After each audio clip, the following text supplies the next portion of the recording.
dire votre nom d'équipe? C'était Charlotte, vas-y. Ah, on est. Ben, dans le fond, on est dans stratégie d'affaires. Ah, Strat 9. Parfait. C'est ça. Ah, excuse. Excusez, j'avais pas On va s'en remettre. le nom d'équipe. Ouais, non. Dans le fond, vous allez avoir 15 minutes pour votre présentation. Je vais vous montrer le temps restant. Donc, 7 minutes, 4 minutes, 2, 1 et les 10 dernières secondes. Une période de 5 minutes chronométrique pour les questions. À la fin du temps, si vous êtes en train de répondre à une question, juste finir brièvement. En aucun cas, vous devez dévoiler votre cégep, sinon vous allez être disqualifié immédiatement. S'il vous plaît, restez aussi dans cette zone-là pour la caméra. Et pour les observateurs, on ne parle pas, on ne dérange pas, si l'heure est fermée et on ne sort pas non plus. Et j'inviterai les juges à se présenter, puis après, vous pouvez commencer. Bonjour, Alexandre Moïse, directeur des programmes de premier cycle de l'École de gestion. Bonjour, Daniel Chaberland-Tremblay, je suis vice-doyen à l'innovation et au partenariat à l'École de gestion. Bonjour, moi c'est Kimberly Dato, je suis étudiante en deuxième année en comptabilité et présidente de l'association étudiante de l'École de gestion. Parfait. Bonjour, merci d'être venu. Merci de vous avoir déplacé. Je sais que là, l'heure du dîner s'en vient, mais ça s'en vient dans pas long. Je vais laisser la parole à ma collègue Justy. Oui, donc nous sommes la firme de demain, une firme qui vous aide pour vos projets, pour l'innovation, si vous voulez faire du changement dans votre entreprise. Notre mission, vision et valeurs sont toutes à l'écran, mais je voudrais vraiment mettre l'emphase sur notre vision, qui est notre vision et votre réalité. Donc, tous les projets que vous nous amenez, nous, on veut juste les rendre réels le plus rapidement possible et le plus fidèle à ce que vous pensez. Donc, moi, pour me présenter, mon nom est Marie-Lie. Moi, c'est William. Moi, c'est Charlotte. Donc, nous allons commencer. Dans le fond, notre plan, on va faire un rappel du mandat que vous nous avez fourni, une petite analyse de FFOM, notre réflexion sur cela, les spécialisations, les cours à implanter, l'approche pédagogique et la structure, puis suivi du personnel. Donc, pour le rappel du mandat, dans le fond, vous nous avez demandé à quoi devrait ressembler le programme idéal. Nous, on va vous fournir le programme qui serait parfait pour nous et pour les prochains étudiants, en parlant des spécifications de sa structure, les approches pédagogiques et autres. Aussi, dans le fond, c'est pour les prochains étudiants, comme on avait déjà parlé. Donc, les aspirations aussi, donc comment eux, ils vont le vivre dans les prochaines années. Pour les forces, on voit que vous avez une super bonne réputation sur les réseaux sociaux. C'est une grande force que vous avez. Vous avez justement l'expertise de l'université avec tous vos programmes puis toutes les années d'expérience que vous avez. Vous avez aussi la flexibilité sur La flexibilité, dans le fond, justement, avec les enjeux qui sont présentement de nos jours. À cause de votre expérience, justement. Puis pour les faiblesses, on va s'en tenir quand même petit pour les faiblesses. Là. On sait que vous avez un manque de locaux pour les étudiants parce que vous accueillez beaucoup d'étudiants par programme, puis surtout dans le programme que vous avez mentionné, à cause du nombre d'inscriptions puis de la quantité de locaux que vous avez, c'est une faiblesse. Les inscriptions versus l'aménagement, c'est justement la quantité d'inscriptions par rapport aux cours que vous avez. Là. Pour les opportunités maintenant, comme on a pu voir dans le mandat que vous nous avez donné, vous voulez vraiment vous réinventer, puis ça peut être une opportunité extrêmement bénéfique à court et à long terme. Puis, la gestion éco-responsable, il y avait aussi une très grande emphase sur l'éco-responsabilité, le développement durable. Puis, maintenant, c'est omniprésent dans la vie d'une entreprise, mettre la planète au cœur de ses activités. Donc, c'est vraiment une opportunité parce qu'il y a beaucoup de gens, surtout vu qu'on a VP aux partenaires, il y a beaucoup de partenaires qui cherchent justement un établissement qui est éco-responsable. Puis pour les menaces maintenant, l'intelligence artificielle, c'est pas un secret, les écoles sont beaucoup affectées par les chats GPT de ce monde parce que ça fait que l'enseignement est de plus en plus difficile. Les élèves pensent de moins en moins par eux-mêmes, mais inquiétez-vous pas, on vous a trouvé une solution pour ça. Puis l'évolution rapide, il y a 5 ans, le monde était complètement différent d'aujourd'hui. Le télétravail, c'était pas pareil.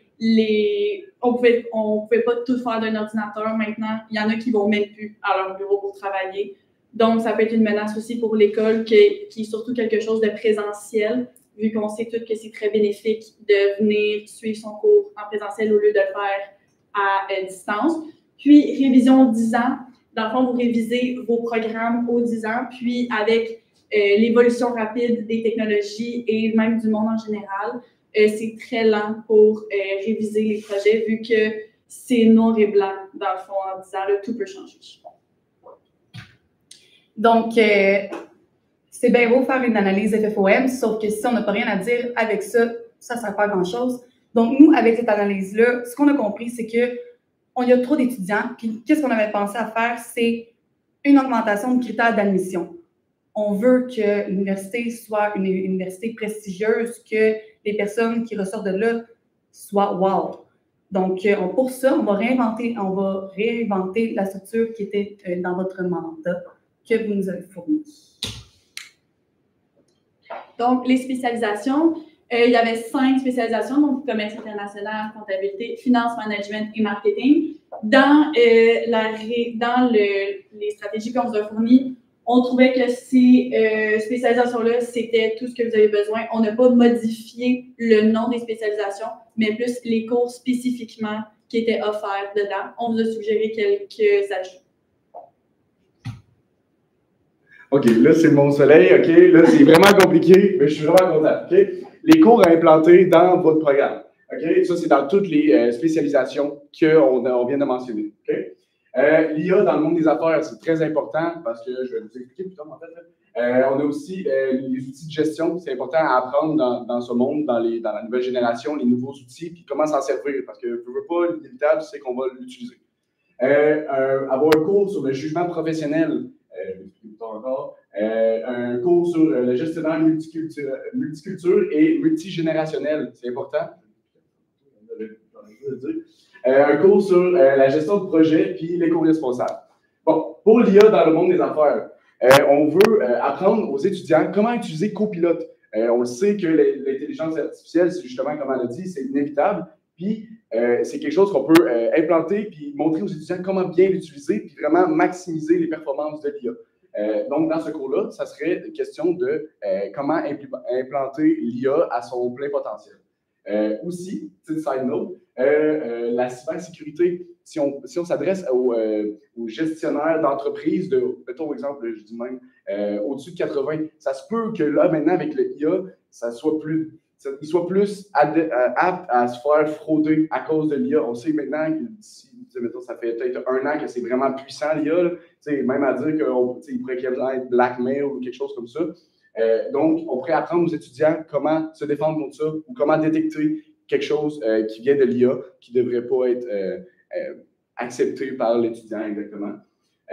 Dans le cours des outils de gestion, on montrerait aux étudiants comment utiliser LinkedIn, Square, Jobber ou bien Trello. LinkedIn étant un réseau social, vous savez, tout comme moi. Square étant une application de gestion de projet, gestion d'événements, gestion d'entreprise. Jobber étant une application d'agenda que tu peux avoir avec tes collègues, tes employés ou bien même tes clients. C'est quelque chose qui doit être appris par les élèves pour pouvoir bien fonctionner dans le marché de nos jours. Trello étant aussi une application de gestion d'événements. Pour quelqu'un qui a besoin de faire des événements, c'est important de savoir comment l'utiliser parce que sinon, c'est une perte de temps si on ne sait pas comment l'utiliser. Puis l'utiliser à son maximum, c'est ce qui est important. Le jugement professionnel. En gros, ça, c'est question de différencier la machine de l'humain. C'est comment on fait pour savoir que ça n'a pas été fait par un robot, mais bien par comme les connaissances générales de l'individu en soi. Par rapport à l'ordinateur, comme l'enseignement inversé. Donc, ça serait d'apprendre la matière avant le cours, puis vraiment de mettre en pratique tout ce qui est à savoir dans le cours. Puis j'ai écrit la valeur réelle du diplôme, mais ça, c'est justement un diplôme de quelqu'un qui a gradué il y a 40 ans. Je trouve qu'il ne faut pas nécessairement exactement la même chose qu'aujourd'hui à cause des tendances qui ont changé, le marché qui a changé. Même chose aussi, pour la valeur réelle du diplôme, on va faire un petit aparté avec l'IA. les personnes qui ont utilisé l'IA pour obtenir des meilleures notes, ce n'est pas leur jugement à eux. Donc, ce n'est pas un jugement professionnel de eux-mêmes. Donc, la valeur de leur diplôme n'est pas représentative. D'où le pourquoi l'IA dans le monde des affaires va être important et aussi que les notes vont être plus représentatives des élèves. Exactement, bien dit. Pour le gestionnaire multiculture et multigénérationnel, c'est un peu en phase, comme on avait dit, avec les types de personnes. Par exemple, quelqu'un qui est de la génération X va peut-être avoir de la difficulté à communiquer avec quelqu'un qui est de la génération Y. Donc, dans ce cours-là, ça serait de préparer les élèves à pouvoir analyser la personne à qui tu fais affaire ou à qui tu dialogues avec pour pouvoir être capable de s'adapter à sa culture et à sa génération. Donc, vraiment pour améliorer tout ce qui est compétences de relation avec n'importe qui. Ça pourrait être de faire des conférences. Les élèves peuvent être des conférenciers ou assister à des conférences. Ou entrevue de jeu de rôle. Le professeur se joue dans un rôle d'une personne, puis les élèves doivent analyser et comprendre quel type de personne elle est. Ça peut être quelque chose qui est très important dans un cours.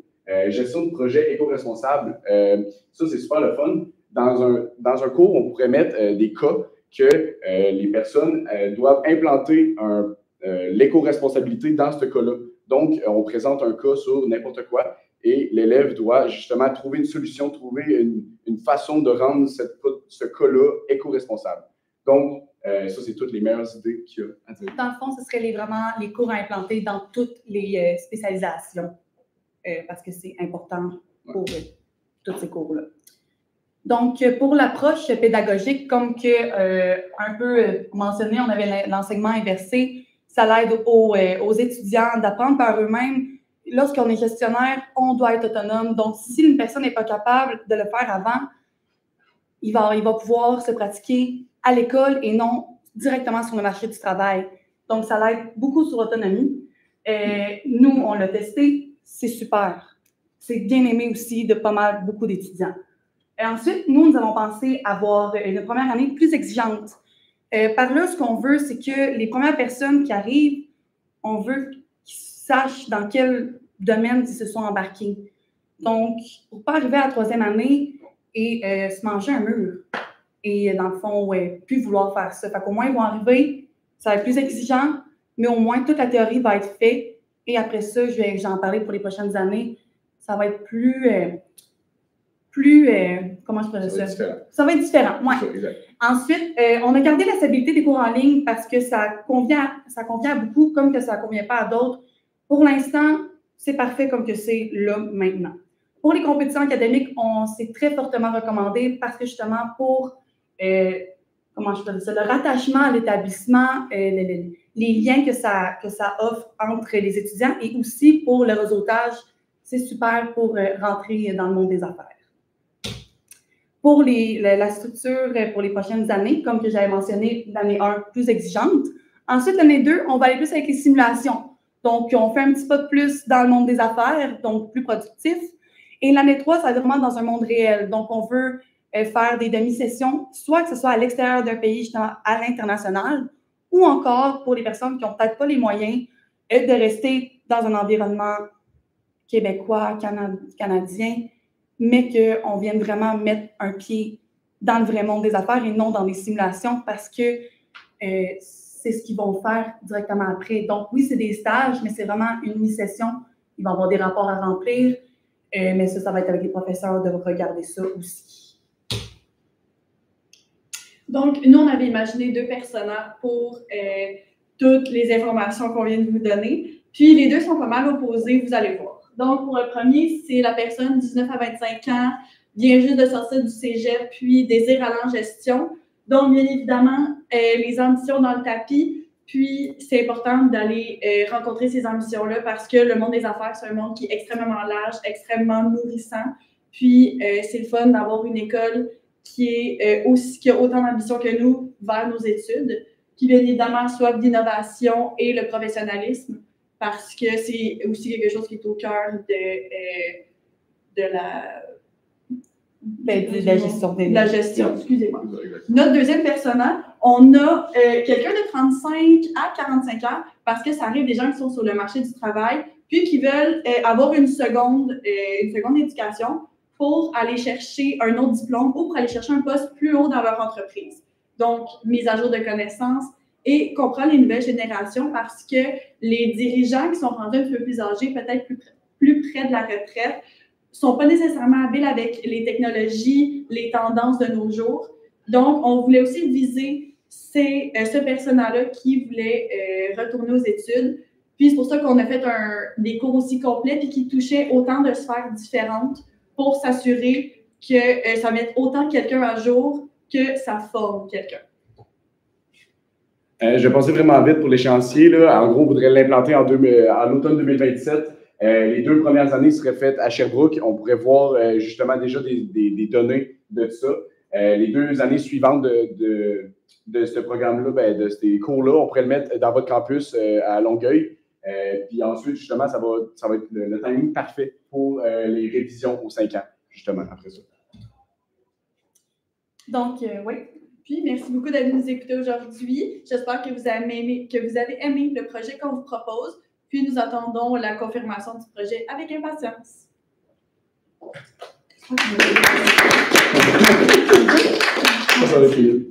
a-tu dépassé le temps? Probablement. Hein? OK. Calme-toi. OK. Donc, la table est 5 minutes de questions. Alors, voilà, première question. Donc, vous éliminez certaines concentrations, ce que je comprends. Certains cours. En gros, vous avez parlé commerce international, gardez On garde les spécialisations. Ouais. Ce qu'on fait, c'est que tous les cours qui vont être papier, que c'est correct d'apprendre la base papier, mais on va déjà souvent l'avoir vu avant en technique, voir les sciences humaines, etc., peut-être moins, mais on veut vraiment venir toucher plus la technologie. Est-ce que je garde la concentration en fiscalité, par exemple? Oui. Dans le fond, c'est Okay. que tous ces cours-là qu'on nous a imposés, ceux-là, ils doivent être implantés parce que tous les domaines doivent comprendre toutes ces choses-là. J'ai l'impression, si je regarde la diapo 6, OK, tout ça, parce que vous avez écrit les spécialisations, il me semble que vous avez dit on garde ceux-là. Ah, mais on voulait tous les garder, là. Okay, ça, c'est ceux qui sont, je pense, ceux à Longueuil exactement précises, mais c'est ça, on veut tous vraiment les garder, là. C'était juste un global. Ah oui. C'est ceux qui étaient à nos connaissances. Oui, c'est surtout les spécialisations qui nous avaient été mentionnées comme exact. Dans le à part, comme dans un texte, juste pour ça. C'est pour ça qu'on voulait juste s'assurer qu'on ne voulait pas faire de changement au cours, au nom de cours qu'il y avait déjà là. On voulait juste ajouter des cours dans les programmes. Je vais spinner un peu ma question de bord. Ouais, vas-y. C'est bon, je vais l'appliquer autrement. Les cours que vous mentionnez sont super intéressants, là, en fait, avec les codes. Comment je fais pour amener les profs à aller dans cette direction-là quand ce qui se passe dans le cours relève du prof et que c'est protégé par la liberté académique dans la convention collective? Donc, je trouve ça intéressant, mais moi, en tant que directeur de programme, je fais toujours le proposer, mais je n'ai pas vraiment de lien pour obliger à aller nécessairement dans cette direction-là, ou est-ce que j'en ai? OK, oui, on comprend que vous ne pouvez pas obliger un professeur à enseigner telle chose. Surtout des suggestions qu'on vous fait pour nous, avec le mandat qu'on avait vu, ce qu'on avait compris qui allait être le plus bénéfique aux élèves. Nous, on n'est pas des professeurs à l'université, donc c'est sûr que leur opinion puis leur jugement professionnel va être meilleur que le nôtre. Puis, c'est surtout des suggestions qui peuvent dériver. Ils peuvent toujours ajouter leur sauce, puis faire les plans de cours comme eux le voient. Je ne sais pas si ça répond à votre question. Merci. Vous avez mentionné plusieurs. D'abord, merci pour votre présentation. Ça fait plaisir. J'ai bien apprécié. Vous avez mentionné un cours sur les outils de gestion, les outils électroniques, numériques de gestion. Vous avez même mentionné plusieurs outils, dont Square, Jobber et Trello. Pourquoi ces outils-là et est-ce qu'on pourrait les remplacer par Lightspeed, Booking puis Planner? En fait, c'est des outils qui sont optionnels. Nous, on a pris ceux-là parce que nous, c'était ceux que présentement, on connaissait le plus, qu'on a appris dans les dernières semaines, par exemple. C'est sûr qu'on est très ouvert à venir chercher d'autres outils, Mais nous, c'était ceux qu'on avait eu le plus de connaissances. Par exemple, Square, c'est un outil qu'on utilise quand même partout dans plusieurs entreprises, un peu du style Akonba, par exemple, qu'on n'a pas mis dans notre présentation, mais qu'à comptabilité, c'est un comment je peux dire ça? Un outil qui est très utilisé. Un logiciel comptable très utilisé en comptabilité. On va le mettre, c'est sûr, parce que justement, c'est quelque chose, on veut mettre ceux qui sont plus utilisés. On va regarder avec le pourcentage des entreprises et cibler ceux qui ont plus de chances à avoir dans leur entreprise plus tard. En gros, on veut avoir une application par volet que tu peux avoir, que ce soit la gestion financière, la gestion de projet, la gestion d'événements ou calendrier. Tant qu'il y en a un par volet, ben, ça serait le best. C'est ça. Merci. Désolée si vous l'avez mentionné, vraiment, encore une fois, merci pour la présentation.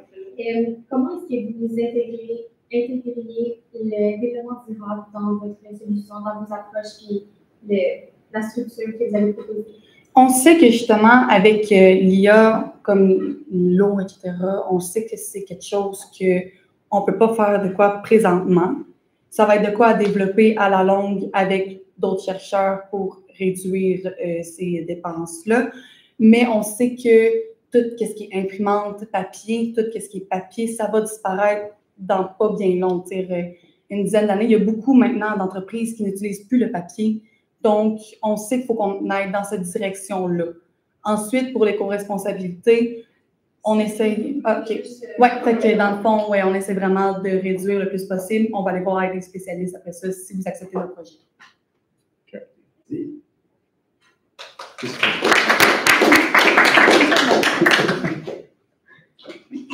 Est-ce que c'est temps du dîner?